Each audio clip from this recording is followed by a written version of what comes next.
Buenos días, estimada profesora Marisabel Díaz, estimados compañeros de la asignatura Principio de Economía 2. Mi nombre es Luis Vera y hoy, como parcial número 2 sobre el tema modelo renta-gasto, les voy a hablar un poco sobre las transferencias y el multiplicador de las mismas. ¿Qué son las transferencias? Recordemos que las transferencias, estamos en el contexto del flujo circular de la renta. Entonces tenemos como agentes económicos al gobierno, a las empresas y a las familias, a los hogares. Entonces tenemos aquí que las transferencias es aquel dinero que se pasa de manera directa. O sea, no es un subsidio como una escuela pública, como una salud pública, sino que pasa directamente el dinero del Estado a las familias. Esto puede tener distintas formas. Puede ser condicionada o no. Hay transferencias que no son condicionadas. Por ejemplo, tenemos esto que se está debatiendo en estos momentos en Europa sobre el ingreso básico universal. Tenemos algunos bonos, algunas asistencias que dan distintos gobiernos distintamente a sus ciudadanos, y tenemos otras que son condicionales, que por otro lado depende de en qué se gaste, tienen un fin específico. Hay otras que dependen de determinadas condiciones, si la persona es discapacitada, su edad, determinadas condiciones. Entonces, existen distintos modelos de estas transferencias, algunas son más centralizadas, otras son más federativas, pero justamente vamos a estar viendo el impacto de estas en sus distintas formas.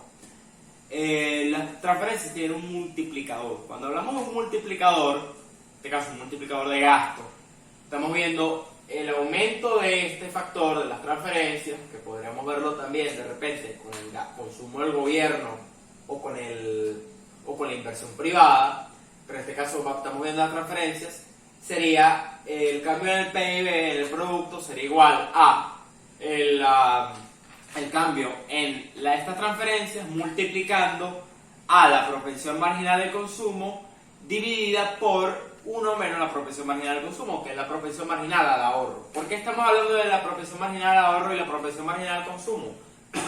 Recordemos que esto tiene que ser focalizado. Para que esto tenga un mayor efecto, tiene que ir a las personas que más lo necesitan, estas transferencias, a las personas más pobres, las cuales, en comparación con las personas de ingreso más alto, tienen una mayor propensión marginal al consumo.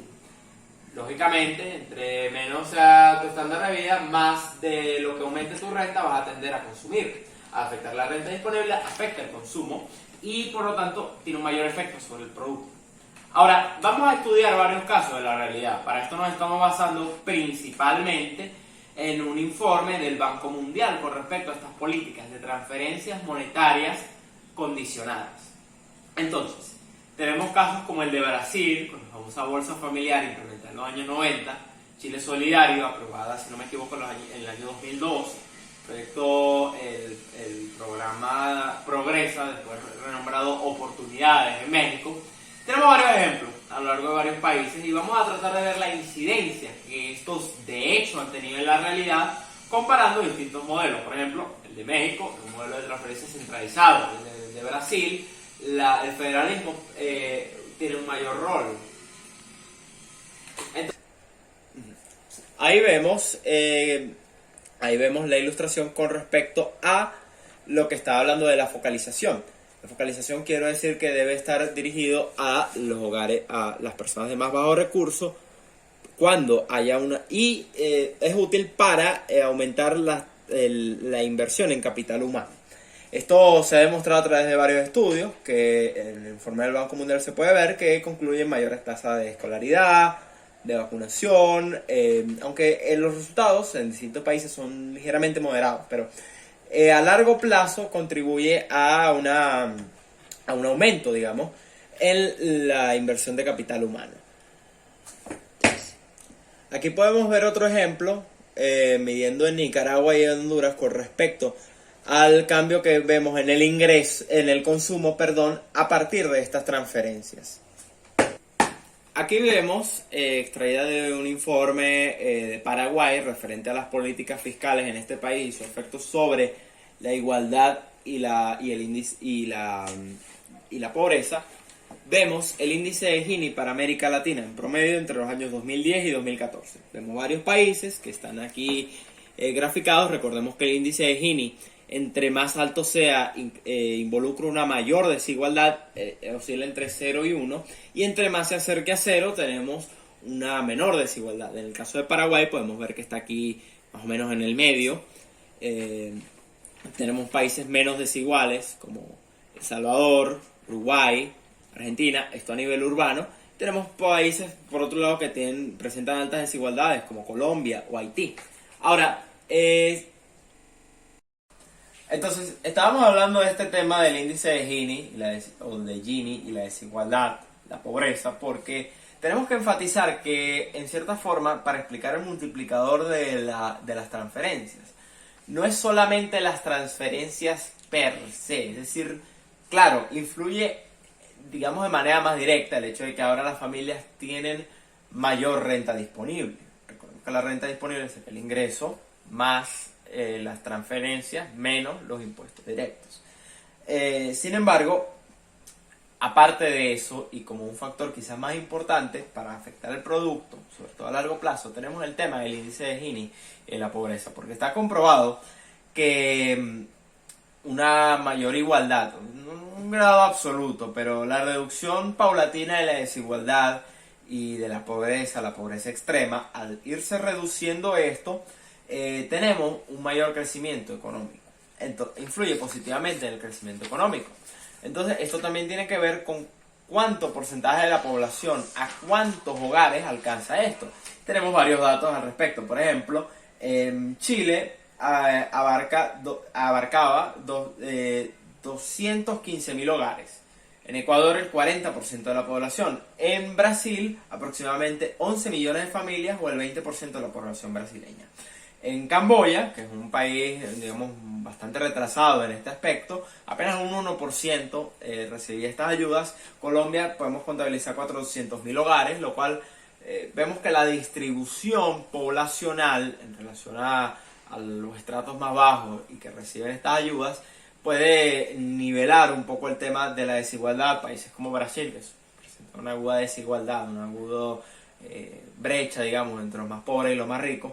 La reducción de esta brecha contribuye positivamente al crecimiento económico y la distribución, no solamente las cantidades netas de población, sino una distribución geográfica, o sea, grandes urbes nada más, no solamente, digamos, Sao Paulo, sino que abarque la totalidad del territorio. Aquí tenemos un gráfico sacado del mismo estudio con respecto a Paraguay. Recordemos que Paraguay es uno de los países de los pocos países, podríamos decir, en Sudamérica que se ha visto bien encaminado macroeconómicamente, ha tenido un crecimiento bastante sostenido, no solamente en la Asunción, sino en la totalidad de su territorio. Aquí podemos ver el índice de Gini y podemos ver el crecimiento económico. Vemos que cuando el índice de Gini va subiendo, el crecimiento económico tiende a ir a la baja. Y aquí vemos gradualmente cómo va bajando, va subiendo este. Podemos concluir lo siguiente.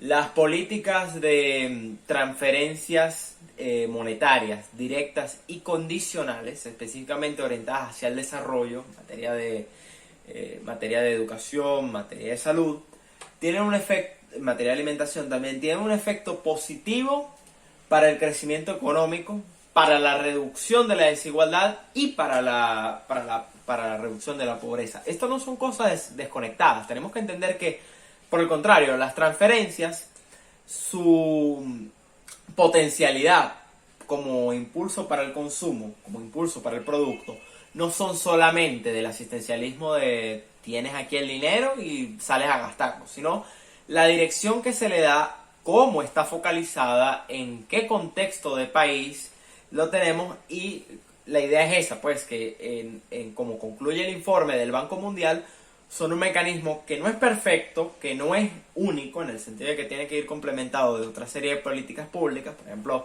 podemos hablar de algunos estudios independientes que señalan que la mezcla de un índice de Gini bajo y un índice de libertad económica alto se relaciona a los mayores niveles de crecimiento. Pero generalizando esto, podemos ver estas políticas fiscales como un medio eficiente, un medio útil para este propósito, que sin embargo tiene que estar propiamente pensado, propiamente estructurado en relación a todas las condiciones sociales, económicas del país.